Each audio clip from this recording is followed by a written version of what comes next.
Hello, everybody. Welcome back. This is another martial arts rapid review, and today we're going to be looking at the Return to the 36th Chamber, another martial arts film that came out in 1980 by the Shaw brothers, and it's a semi-direct sequel to the original 36th Chamber of Shaolin.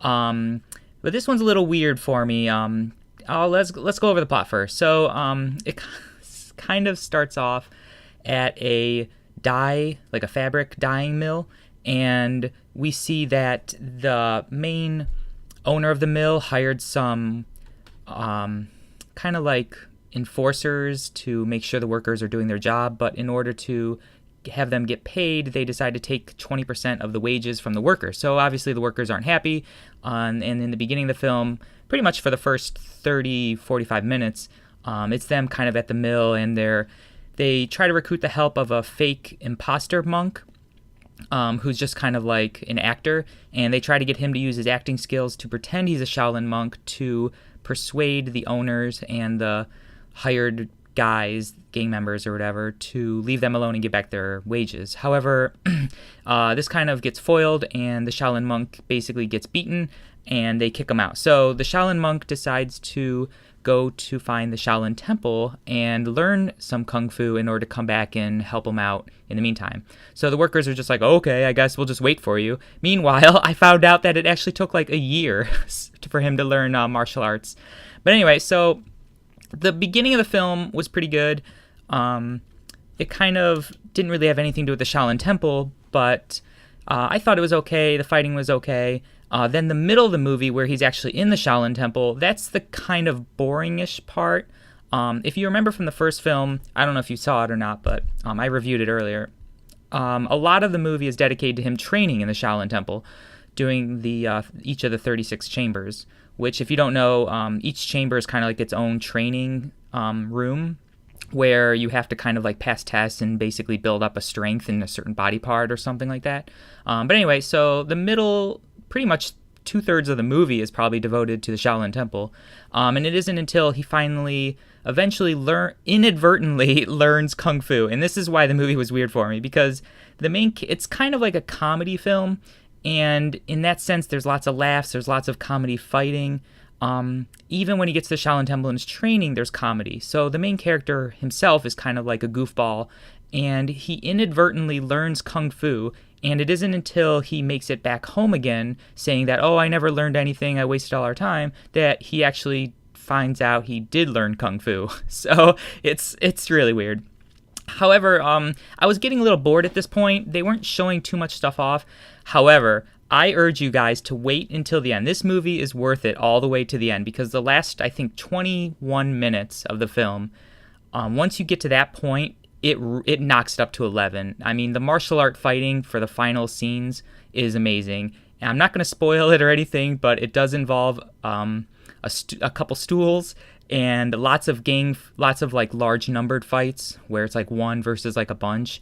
They use a ton of different tools and techniques, and what he learned at the Shaolin Temple actually does come into play, what he did there, so it's very fascinating to see. And I would urge you, even if the beginning and the middle is pretty boring for the most part, except for the comedy parts, wait till the end, because the end's the best.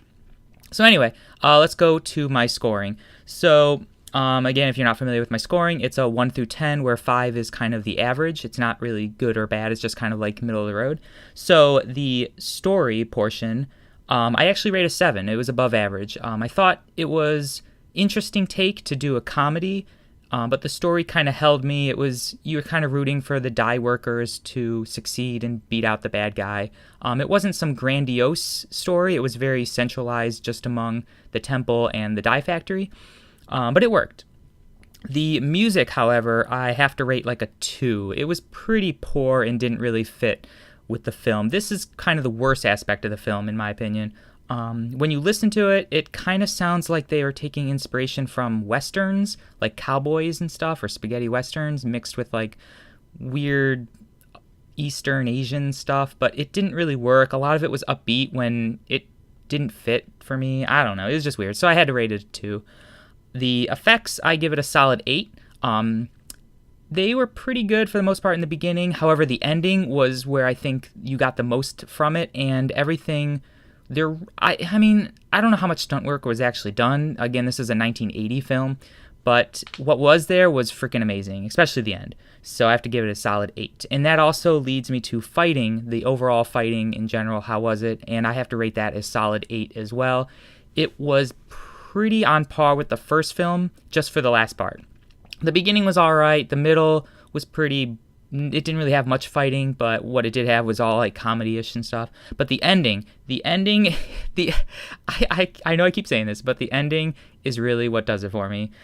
So the overall score, I'm actually going to give it a 7, kind of like a solid 7, I guess.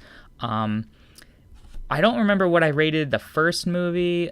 I also rated it like a 7. I do think this film isn't as good as the first film.